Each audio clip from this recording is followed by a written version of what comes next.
Kepala Badan Pengelola Migas Aceh BPMA, Nasri Jalal melakukan pertemuan dengan Duta Besar Indonesia untuk Kuwait, Lena Mariana dan perusahaan migas asal Kuwait, Kuwait Foreign Petroleum Exploration Company (KUFPEC).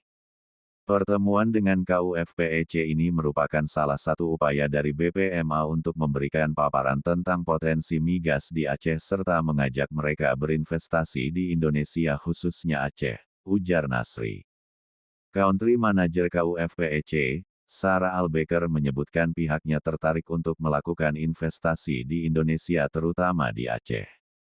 KUFPEC menganggap Indonesia, termasuk Aceh, sebagai kawasan inti untuk pertumbuhan dan kami tengah aktif memperluas kehadiran kami di wilayah ini. Kami dengan teliti mengevaluasi setiap peluang investasi dan tetap berkomitmen untuk berkontribusi pada pengembangan sektor energi Indonesia, katanya.